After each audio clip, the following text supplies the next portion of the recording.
প্রথম প্রশ্নটা ছিল ইকোটোন কি। তো এটার উত্তর হচ্ছে যে ecotone is a zone between two ecosystems.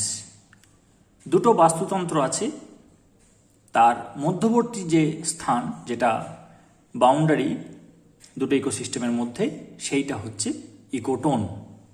তাহলে অপশন ডি হচ্ছে কারেক্ট। তারপর 22-এর প্রশ্নটা, একটা ফুড চেন দেওয়া আছে, সেই ফুড চেনে পিককটা কোথায় অবস্থান করছে। তাহলে আমরা জানি যে ঘাস ফড়িং ঘাস খায়, আবার ব্যাঙ ঘাস ফড়িংকে খায়, সাপ ব্যাঙকে খায়, আর ময়ূর সেই সাপকে খায়। তাহলে এটা হচ্ছে প্রডিউসার, অর্থাৎ এ খাদ্য উৎপাদন করছে, শক্তি সঞ্চয় করছে সূর্যালোক থেকে। সেখান থেকে ঘাস ফড়িংয়ে যাচ্ছে, কারণ ঘাস ফড়িং ঘাসকে খাচ্ছে। এইভাবে ব্যাঙে গেল শক্তিটা, তারপর সাপে গেল, তারপর ময়ূরে গেল। তো উৎপাদক হচ্ছে ঘাস, তারপর প্রথম শ্রেণীর খাদক, দ্বিতীয় শ্রেণীর খাদক, তারপর তৃতীয় শ্রেণীর খাদক, লাস্টে খাদ্য পিরামিডের শীর্ষে, অর্থাৎ অ্যাপেক্স অফ ফুড পিরামিড। এটা একটা যদি শৃঙ্খল হয়, তাহলে তার যে পিরামিড যেটা আমি তৈরি করতে পারবো, প্রথমে ঘাস, তারপরের লেয়ারে থাকবে গ্রাস হপার অর্থাৎ ঘাস ফড়িং, তারপর ব্যাঙ থাকবে, তার উপরে থাকবে স্নেক, তার উপরে একদম সর্বোচ্চ স্থানে থাকবে ময়ূর। তাহলে এখানে হবে অ্যাপেক্স অফ ফুড পিরামিড। 22-এর ডি হবে কারেক্ট অ্যান্সার। ডিটা peacock is the apex of 22-এর D, peacock is the apex of food pyramid in the given food chain. Energy ফ্লোটা তো বলেই দিলাম যে শক্তি কিভাবে সঞ্চালিত হবে। প্রথমে উৎপাদক তৈরি করবে প্রডিউসার, সেখান থেকে প্রথম শ্রেণীর খাদকে যাবে, সেখান থেকে দ্বিতীয়তে যাবে, তৃতীয়তে যাবে, এইভাবে টপে গিয়ে পৌঁছাবে। তারপর যে একদম অ্যাপেক্সে যে রয়েছে, সে যখন মারা যাবে, সেখান থেকে বিয়োজক, অর্থাৎ তার যে শরীর সেটা নষ্ট হবে, সেটা বিয়োজনকারী যে ব্যাকটেরিয়াগুলো আছে সেগুলো এদেরকে একদম আবার প্রকৃতিতে মিশিয়ে দেবে। এনার্জিটা এভাবে লাস্টে আবার প্রকৃতিতে ছড়িয়ে পড়বে। তাহলে এনার্জি ফ্লোটা হবে, প্রথমে উৎপাদক পেল প্রডিউসার থেকে যাবে প্রাইমারি কনজিউমার, সেখান থেকে সেকেন্ডারি কনজিউমার, সেখান থেকে টার্সিয়ারি কনজিউমার, এইভাবে লাস্টে ডিকম্পোজার। তাহলে অপশন এটাই হচ্ছে কারেক্ট। 23-এর এটা হচ্ছে correct answer. Energy flow of an ecosystem follows the trophic levels, producer, primary consumer, secondary consumer, তারপর টার্সিয়ারি, লাস্টে ডিকম্পোজার। 23A correct answer. 24 যেটা একটু ক্রিটিক্যাল ইন দ্য সেন্স যে নামগুলো জানতে হবে, নামের মানেগুলো জানতে হবে, এটা নতুন বিষয়। Process of invasion is completed through the following stages. এটাতে যাওয়ার আগে একটু বিষয়টা জেনে নিই। কোন একটা জায়গা বাস্তুতন্ত্রের, সেখানে কোনো কারণে জীব বৈচিত্র্যটা ধরে নেওয়া যাক নষ্ট হয়ে গেল, দিয়ে একটা বেয়ার এরিয়া তৈরি হলো। তো প্রথম ধাপটা হচ্ছে নিউডেশন। একটা বেয়ার এরিয়া তৈরি হলো, কিভাবে হতে পারে? সেখানে বন্যার জন্য হতে পারে, অগ্নুৎপাতের জন্য হতে পারে, আগুন লেগে হতে পারে, বা মনুষ্য সৃষ্ট কারণেও কোনো জায়গাতে জীব বৈচিত্র্যটা পুরোপুরি নষ্ট হয়ে যেতে পারে। এবার সময়ের সাথে কিন্তু আবার সেখানে জীব বৈচিত্র্য তৈরি হবে। তো তার ধাপগুলো কি? প্রথম ধাপ তো এটাই, প্রথমে নষ্ট হতে হবে, তারপর ফাঁকা জায়গা তৈরি হলো। সেখানে প্রথমে যেটা হয় ইনভেশনে যেটা হয় মাইগ্রেশন, তারপর হয় এসেসিস, তারপর অ্যাগ্রিগেশন। এটা প্রশ্নে ইকোসিস দেওয়া ছিল, ওটা ভুল, ওটা হবে এসেসিস। তো মাইগ্রেশন হচ্ছে প্রথমে ওখানে রিপ্রোডাক্টিভ বডিজ, সেগুলো ওখানে অ্যারাইভেল হবে, যেখানে ফাঁকা হয়ে গিয়েছিল, যেখানে জীববৈচিত্র্য শূন্য হয়ে গিয়েছিল যে জায়গা, সেখানে প্রথমে বীজের মাধ্যমে হোক বা স্পোর, বাতাসের মাধ্যমে, জলের মাধ্যমে সেখানে এসে পৌঁছাবে অন্য জায়গা থেকে, অন্য ইকোসিস্টেম থেকে। তারপর সেগুলো রিপ্রোডাকশন স্টার্ট হবে, বেশিরভাগ ক্ষেত্রেই ফেলিওর হবে, কিন্তু আস্তে আস্তে যে শুরু হলো সেই ঘটনাটার নাম হচ্ছে এসেসিস। তারপর যখন সাকসেসফুল একটা রেট চলে আসবে যেখানে মাল্টিপ্লিকেশন হতে থাকবে এবং জায়গাটা পপুলেট করতে থাকবে, তখন সেই স্টেজটাকে বলা হচ্ছে অ্যাগ্রিগেশন। তো ইনভেশনের এই 3টে ধাপ। তারপর যেগুলো হয় সেটা কম্পিটিশন হয়, ইন্ট্রা এবং ইন্টার স্পিসিস স্ট্রাগল হয়, লাস্টে ইকুইলিব্রিয়াম আসে, অর্থাৎ যে হারে জন্মাতে থাকে সেই হারে মরতে থাকে এবং একটা জীববৈচিত্র্যের মধ্যে একটা স্টেবিলিটি আসে, যেটা স্টেডি স্টেট বললে বেটার দ্যান ইকুইলিব্রিয়াম, সেটাই হচ্ছে ক্লাইম্যাক্স। তো আমাদের কিন্তু এই টোটাল জিনিসটা চাইনি, চেয়েছে শুধুমাত্র এই সেকেন্ড পয়েন্টটা অর্থাৎ ইনভেশন। সেখানে আমরা দেখতে পাচ্ছি migration, ecesis and aggregation, that will be the answer. তাহলে 24-এর বিটা হচ্ছে কারেক্ট অ্যান্সার। তারপর in a food chain which trophic level would have the greatest amount of available energy.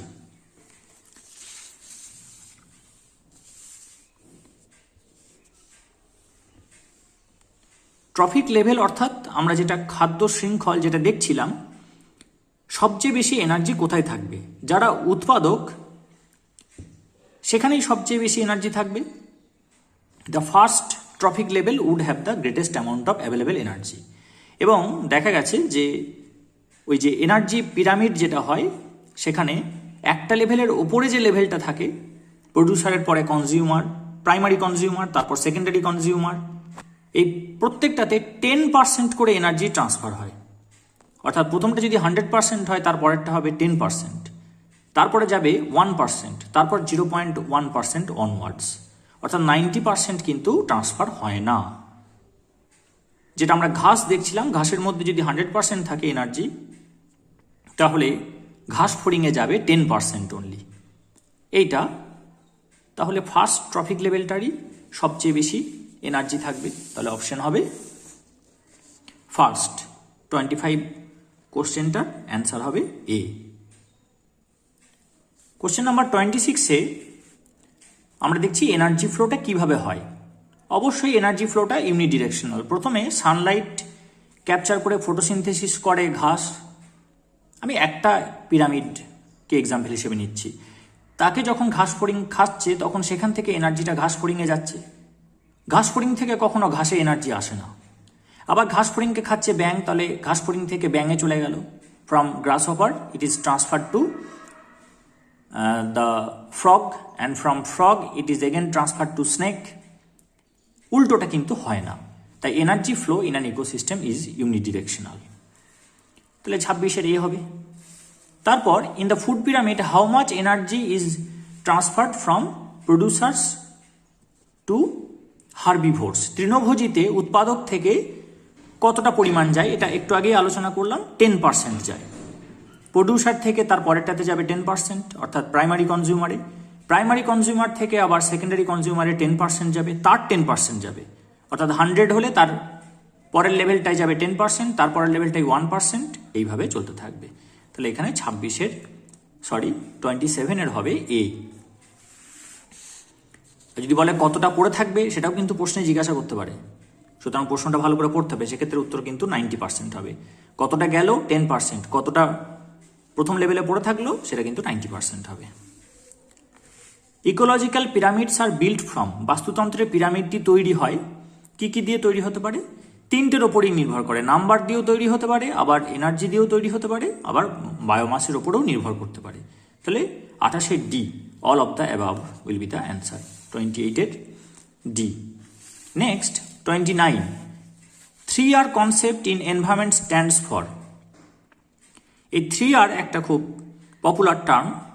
এটা হচ্ছে reduce, reuse and recycle.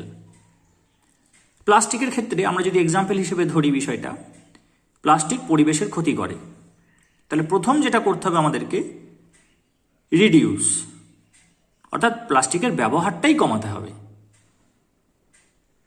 Then reuse, অর্থাৎ আমি একটা প্লাস্টিক যেটা নিয়ে এলাম সেটাকেই আমি আবার দ্বিতীয়বার ব্যবহার করব।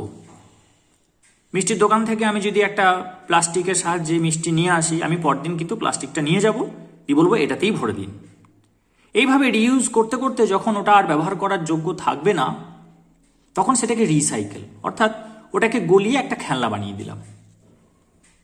তাতে কি হলো, প্লাস্টিক ছাড়া যে আজকের জীবন অচল, সেই প্লাস্টিককে ত্যাগ করতে হলো না, কিন্তু পরিবেশের ক্ষতিটাও কিন্তু কম হলো। সেই ব্যালেন্সড সিচুয়েশন, অর্থাৎ আমার সুবিধার জন্য আমি প্লাস্টিককে ত্যাগ করলাম না, কিন্তু পরিবেশের ক্ষতিটাও অতটা করলাম না, এই যে ব্যালেন্সড সিচুয়েশনটাকে আনবার জন্যই এই 3R, অর্থাৎ রিডিউস, দেন রিইউজ, দেন রিসাইকেল। এটা মনে রাখতে হবে, খুব পপুলার এটা। 29-এর এ হচ্ছে অ্যান্সার। 30, গ্রিন রেভলিউশন টার্মটা কে কয়েন করেছিলেন? এটা করেছিলেন উইলিয়াম এস গড। তাহলে অপশন এটা উত্তর হবে। 30, question number 30 A will be the correct answer. একটু বলি এর জিনিসটা কি। উনি ছিলেন administrator of the US agency for international development. এটাও কিন্তু কোশ্চেন আসতে পারে যে ইউএসএআইডি কি। US agency for international development. এখানে একটা স্পিচ দেওয়াকালীন উনি এই টার্মটাকে ইউজ করেছিলেন এবং তখনই এটার প্রথম প্রচলিত হয়। তো জনসংখ্যা বাড়ছিল, সেই জনসংখ্যা যে বাড়ছে তাদের জন্য খাবার প্রয়োজন, না হলে দুর্ভিক্ষ দেখা দেবে, এবং স্টেবল একটা যে সোসাইটি সেটা তৈরি করা যাবে না, সেখানে অপরাধ আরও বেড়ে যাবে। তাহলে প্রোডাকশন বাড়াতে হবে, জমির পরিমাণ তো বাড়ানো সম্ভব নয়, প্রোডাকশন বাড়াতে হবে। সেই প্রোডাকশন বাড়ানোর জন্য অনেকগুলো ইনিশিয়েটিভ নেওয়া হয়। তো লেট 1960s যেগুলো উন্নত দেশ সেখানে এটা প্রচলন হয়, যেগুলো ডেভেলপিং কান্ট্রি সেগুলোতে এগুলো আরেকটু পরে এসেছে। কি স্টেপ নেওয়া হয়েছিল? একটা হচ্ছে যে এগ্রোকেমিক্যাল ফার্টিলাইজার, বিভিন্ন রাসায়নিক ব্যবহার করা এবং উন্নত মানের সার ব্যবহার করা। কন্ট্রোলড ওয়াটার সাপ্লাই, অর্থাৎ প্রকৃতির ওপর নির্ভর না করে ওয়াটার সাপ্লাইটা আমি কন্ট্রোল করব। তাহলে একটা হচ্ছে জলের দিক দিয়ে সুবিধা দিলাম যাতে ফসল আরও ভালো হয়, যখন প্রয়োজন তখন দিলাম, যখন প্রয়োজন নেই তখন দিলাম না। সুটেবল কেমিক্যাল ইউজ করলাম, ইনসেকটিসাইড বা পুষ্টি সব দিক দিয়ে। ফার্টিলাইজার ইউজ করলাম, শুধুমাত্র মাটির ওপরই নির্ভর নয়, আমি বাইরে থেকে ফার্টিলাইজার দিয়ে সেটাকে আরও বাড়াবো। এবং সবচেয়ে বড় ব্যাপার যে জেনেটিক ইঞ্জিনিয়ারিংয়ের ফলে তৈরি করা হাই ইল্ড ভ্যারাইটিস।